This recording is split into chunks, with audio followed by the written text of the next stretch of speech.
بسم اللہ الرحمن الرحیم۔ مسائل کا سیشن ہے جی، الیکٹرک بیٹ سے مچھر مارنا۔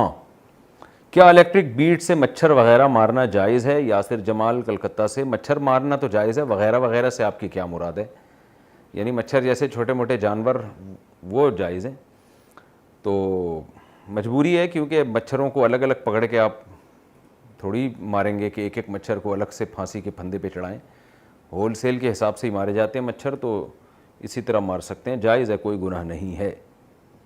گوشت کاٹتے وقت خون کی چھینٹیں پاک ہیں؟ گوشت بیچنے والے حضرات جب گوشت کاٹتے ہیں تو خون کی چھینٹیں ان کے کپڑوں پر لگ جاتی ہیں، کیا یہ خون کی چھینٹیں ناپاک ہیں یا پاک ہیں؟ محمد سفیان صاحب دہلی سے۔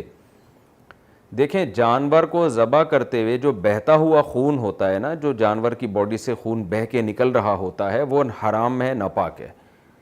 وہ اگر کسائی کے کپڑوں پہ لگ جائے گا تو کپڑے بھی ناپاک ہو جائیں گے۔ لیکن جانور آپ نے ذبح کر دیا، اس کے بعد گوشت پہ جو خون لگا رہ جاتا ہے، کھال وال اتار دی، گوشت بالکل الگ کر دیا، اس گوشت پہ جو بلڈ ہوتا ہے وہ بلڈ پاک ہے۔ اس کو کھاتے بھی ہیں، ظاہر ہے کھاتے اس طرح پر ہیں کہ کھانا میں جب آپ اگر گوشت ڈال دیں بغیر دھوئے تو وہ بلڈ بھی اس کے ساتھ ہی چلا جاتا ہے۔ ویسے تو دھو کے ڈالنا چاہیے گوشت، لیکن اگر وہ بلڈ بھی چلا گیا تو وہ ناپاک نہیں ہے، کیونکہ بہتا ہوا خون، دم مسفوح کو قرآن نے ناپاک کہا ہے۔ تو اس لیے گوشت بیچنے والے قصائی جو بیچ رہے ہوتے ہیں نا، جب دکان پہ جب ان کے گوشت آتا ہے وہ تو بہتا ہوا خون پھر نہیں ہوتا اس میں، وہ تو سارا خون نکل گیا ہوتا ہے کمیلے میں۔ تو اس کے بعد جب گوشت آتا ہے تو پھر وہ جو قیمہ بنا رہے ہوتے ہیں یا کاٹ رہے ہوتے ہیں، اس سے ان کے کپڑوں پہ چھینٹے ویٹے لگ رہے ہوتے ہیں، تو وہ چھینٹیں پاک ہے، ناپاک نہیں ہے وہ۔ لیکن انہی چھینٹوں کے ساتھ مسجد میں جانا یہ اس لیے ٹھیک نہیں ہے کہ مسجد میں اسمیل آئے گی، گندگی آئے گی۔ نبی صلی اللہ علیہ وسلم نے کچا پیاز کھا کے مسجد میں جانے سے منع کیا ہے، اس کی اسمیل کی وجہ سے۔ تو اس لیے قصائی حضرات کو چاہیے کہ نماز کے لیے، کیونکہ مسجد میں جماعت سے نماز پڑھنا یہ سب پہ فرض ہے، یہ قصائیوں پہ بھی فرض ہے اور عام لوگوں پہ بھی فرض ہے، تو اس لیے ان کو چاہیے کہ مسجد جانے کے لیے یا تو الگ ڈریس رکھیں، وہیں چینج کیا اور نماز پڑھ کر جماعت سے آئے اور پھر اپنے کام میں دوبارہ مشغول ہو گئے، یا یہ کہ کپڑے پھر دھو کے جائیں، ظاہر ہے بار بار کون دھوئے گا، تو اس لیے اس کے لیے الگ ڈریس رکھ لیں۔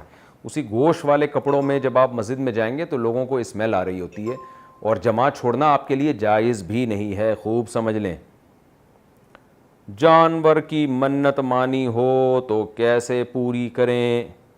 جس جانور کی منت مانی ہے وہ ذبح کر کے دینا بہتر ہے یا اس کی رقم کسی مستحق کو دے دیں؟ الیاس صاحب مانسہرہ سے۔ بہتر یہی ہے کہ اتنی رقم کسی مستحق کو دے دیں، کیونکہ جانور ذبح کرنے کی جو منت ہے نا، وہ اس طور پہ پوری کرنا لازم نہیں ہے کہ جانور ہی ذبح کریں آپ، کیونکہ جانور کا ذبح کرنا، میں بار بار یہ مسئلہ بیان کرتا ہوں، جانور ذبح کرنا بقرعید یعنی عید الاضحیٰ کے موقع پہ عبادت ہے، عقیقے میں عبادت ہے، اور یہ جو دم حج میں، جب حج یا میں جو دم واجب ہوتا ہے یا عمرے میں دم واجب ہوتا ہے اس طور پر ہے۔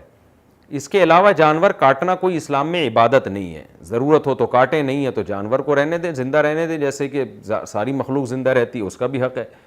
تو اگر کسی نے منت مانی کہ میرا یہ کام ہو گیا تو میں جانور ذبح کروں گا، تو فقہا لکھتے ہیں اس پر ذبح کرنا پھر بھی واجب نہیں ہے۔ ذبح کر دے گا تو گوشت صدقہ کرنا پڑے گا، منت پوری ہو جائے گی، لیکن اس پر واجب نہیں ہے، بلکہ بہتر یہی ہے کہ اتنی قیمت کسی غریب کو صدقہ کر دے۔